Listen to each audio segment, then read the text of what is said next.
आम्ही आमच्या नेक्स्ट लोकेशनकडे निघालेलो आहे। तर आम्ही आता चाललेलो आहे आई एकविरा देवीच्या मंदिराकडे। कारले लेण्यामध्ये हे मंदिर आहे लोणावळ्यामध्ये। तरी आम्ही इथे पोहोचलो आता जस्ट। तर खाली तुम्ही बघू शकता की एवढे सगळे शॉप्स आहेत की कुठेही जावा शॉपिंगचं तुम्हाला भेटूनच जाईल। आणि लहान मुले मग लगेच हे घ्या ते घ्या म्हणून चालू करतात। खालून आपल्याला वरती चढावं लागतं। डोंगरावरती देवीचं मंदिर आहे। प्रामुख्याने आगरी कोळी समाजातील लोक इथे पूजेसाठी येतात आणि बाकी असे बरेच समाजातील लोक पण येतात, पण प्रामुख्याने जास्ती करून म्हणजे कोळी समाजाचे लोक तिथे पूजेसाठी येतात। आणि आम्ही तिथे पोहोचलो तर पार्किंगसाठी जागा काही मिळत नव्हती, पण एका ठिकाणी भेटली। मग चालत चाललो तो वरती, पण एक खूपच वरती चढावं लागत होतं आम्हाला। नवसाला पावणारी म्हणून एकविरा आईची ख्याती आहे आणि एकविरा आईची जी मूर्ती आहे ती पाषाणामध्ये कोरली आहे। तर आता आपल्याला इथून पुढे वरपर्यंत चालतच जावं लागणार आहे, कारण की इथून वरती गाड्या जात नाहीत। तर स्टार्टिंगलाच खूप सगळं असं खायच्या वस्तू होत्या, म्हणजे शेंगा, कणस, त्याच्यानंतर शॉपिंग, खूप काही शॉपिंगचं पण होतं। खूप म्हणजे खूप स्टॉल होते। सारखं वाटत होतं हे घ्यावं ते घ्यावं का, पण ऑलरेडी आम्हाला लेट झाला होता आणि आम्हाला वरती चढून पण रिटर्न पण यायचं होतं, म्हणून आम्ही काहीच घेतलं नाही, डायरेक्ट वरती जावं म्हटलं। आणि जरी काही येताना आवडलं तर मग येताना थांबू म्हटलं, जाताना नको, कारण विहानला पण झोप येत होती, सारखा आळस देत होता। आणि चहाचा पण टाइम झालेला, पण म्हटलं चहाला थांबलो की 10-15 मिनिटं जाणार तर जाणार, मग म्हटलं नकोच थांबायला, डायरेक्ट आपण वरती जाऊ म्हणून चाललो निघालो होतो। इथं जाता जाता मस्त अशा मूर्त्या, त्याच्यानंतर माळा होत्या देवासाठी किंवा फोटोसाठीच्या लागणाऱ्या, ते पण घ्यायचं होतं, पण म्हटलं येतानाच घेऊ। टॉयज वगैरे तर आम्ही बघतच नाहीये, म्हटलं खूप सारे टॉयज आहेत, टॉय अजिबात घ्यायचे नाहीत।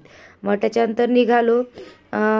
चालून खूप थकलो होतो। एक तर त्या पायऱ्या खूप छोट्या होत्या आणि गर्दी पण खूप होती, तिथे यात्रा होती की काय मला माहीत नाही, त्यामुळे थकलो होतो। म्हटलं थोडंसं रेस्ट करावी म्हणून आम्ही तिथेच थोडंसं साईडला दगडांवरती बसून गेलो आणि मग त्याच्यानंतर म्हटलं एक 10 मिनिट रेस्ट करून आपण पुढं चालायला निघू, म्हणजे कारण की आपल्याला दिवस मावळाच्या आतमध्ये वरती पोहोचून खाली पण यायचं होतं। आणि हे पण माहीत नव्हतं की आणखी देवीचं दर्शन होणार आहे की नाही, गर्दी असेल तर आम्हाला मुखदर्शनच घेऊन यावं लागणार आणि गर्दी नसेल तर म्हटलं मग दर्शन घ्यायचं। पण एवढं लांबून आलं तर असं वाटतं ना की एवढं लांबून यायचं, एवढे वरती चढायचं आणि देवीचं दर्शन न घेता जायचं। विहान एकसारखं माझ्याकडे बघत होता की मम्मा काय रेकॉर्ड करते सारखी, पण खूप थकले होते, पण म्हटलं थोडा तरी व्हिडिओ रेकॉर्ड करावा, कारण की तुम्हाला पण बघायला मिळेल की कशा तिथल्या पायऱ्या आहेत किंवा कशी देवीचं मंदिर आहे वगैरे। इथे देवीचे सुंदर असे फोटोज पण होते तिथे, ते पण मी रेकॉर्ड केले, कारण की मी कधीच त्या मंदिराला गेले नाही, पहिल्यांदाच इथं फोटोमध्ये पाहिलं। आणि आता आपण वरती जाणार आहोत, असं करत करत आम्ही निघालो। आणि फायनली आम्ही आता इथे गडावरती पोहोचलेलो आहे। तिथे असं तुम्हाला दिसतं ते सगळ्या अशा लेण्या आहेत, एकदम ते दगड एवढ्या मोठ्या दगडात ते कोरलेलं आहे, ते बघूनच खूप विशेष वाटत होतं। ही नवसाला पावणारी देवी आहे, खूप फेमस आहे, खूप लोक येतात, पण अजिबात इथं डामडोल वगैरे नाही, अगदी साधं सिंपल निसर्गाच्या सानिध्यात आहे। पण तेवढ्यातच तिथून जाणारं म्हणजे त्या आगरी कोळी लोकांचं काही होतं मला माहीत नाही, पण त्याचं कोंबडा वगैरे डोक्यावर घेऊन जात होते, त्यांचं काहीतरी यात्रा असेल किंवा काहीतरी असेल, पण ते इतक्या आनंदात जोशात डान्स करते, ते बघून मला पण डान्स करू वाटत होता। पण मी विहानला घेऊन मी पण थोडासा डान्स केला, ते इतके खुश होते, त्यांनी सगळ्यांनी एकसारखे टी-शर्ट घातले होते।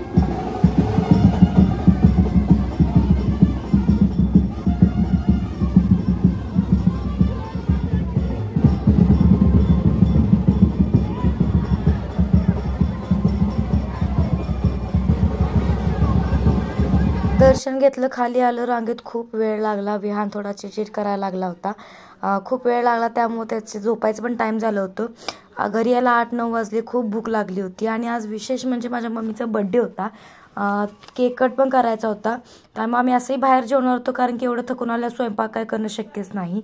मग सगळे आम्ही आमच्या बिल्डिंगच्या बाहेरच म्हणजे सोसायटीच्या बाहेरच नवीन हॉटेल झालं आहे, तिथे जेवायला गेलो। आणि म्हटलं चला आज फर्स्ट टाइम जाणार आहे तर तिथला कसा रिव्ह्यू आहे किंवा तिथलं कसं जेवण आहे ते पण टेस्ट होऊन जाईल. आणि असं बाहेर लांब जायचं एवढी कॅपॅसिटी पण राहिली नव्हती, स्टॅमिना तर अजिबात नव्हता. मग म्हटलं जवळच पटकन जाऊ. तर इथं बाहेर मस्त असे ट्रीला लाईटिंग वगैरे केली होती. मग त्या हॉटेलमध्ये आम्ही गेलो. त्यांना पटकन सांगितलं की पटकन ऑर्डर द्या, तोपर्यंत आम्ही केक कट करून घेऊ. मग असा मस्तपैकी केक येताना आम्ही घेऊनच आलो होतो. आणि मग आता म्हटलं चला केक कट करून घेऊया. तर ते बोलले की आम्ही फोन पकडतो आणि मस्तपैकी बड्डे सॉंग लावतो, मग तुम्ही तुमचा बड्डे सेलिब्रेट करा. आम्ही बोललो ठीक आहे. मग इथं बड्डेची अरेंजमेंट आणि जेवणाची अरेंजमेंट चालू होती की कुठं बसू, काय करू, कुठे केक कट करूया वगैरे. मग इथं मोठ्या टेबलवरती बसायचं ठरवलं कारण की आम्ही खूप सगळे लोक होतो आणि इथे बड्डे करायचं ठरलं. मग इथं आमचं डिस्कशन चालू आहे की कुठे बसूया. आणि त्यात विहानला पण मी खाऊ चारून चाललो होतो. घरी गेल्या गेल्या त्याचा खाऊ बनवला, त्याला खाऊ चारला आणि मग आलो. आणि इथं असा केक आणला होता आणि माझ्या भावाने केकवरती आई किंवा काही लिहायचं सोडून सरोजिनी लिहिलं होतं. त्याच्यासाठी तर आम्ही खूप हसलो, खूप म्हणजे खूप हसलो.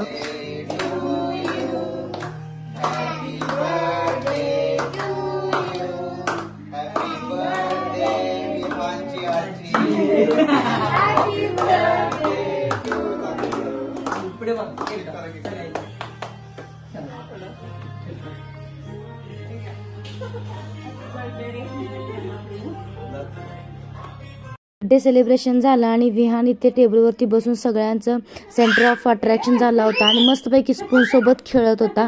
सगळे त्याच्यासोबत टाइमपास करत होते कारण की ऑर्डर आणखी आलीच नव्हती. त्यानंतर आम्ही ते सगळे ऑर्डरचं वेट करत होतो आणि विहान टेबलवरती बसून मस्तपैकी स्पून सोबत खेळत होता. मला तर माहीतच झालं होतं की विहान आज काही जेवण करू देणार नाही मला, पण हे तर काही नेहमीच झाले. त्याच्यानंतर फर्स्टला मस्तपैकी स्टार्टरला सूप घेतलं आणि यांनी माझा व्हिडिओ रेकॉर्ड केला मी सूप पिताना. मी मस्त दिसते ना, मस्त सूपची टेस्ट थोडीशी वेगळी होती. त्याच्यानंतर जेवण आलं, जेवणामध्ये व्हेज नॉनव्हेज असं घेतलं होतं. आणि तुम्हाला आजचा व्लॉग कसा वाटला हे मला कमेंट करून सांगा. आणि जर व्लॉग आवडला तर चॅनलला नक्कीच लाईक, शेअर आणि सबस्क्राईब करा. Thank you, bye bye.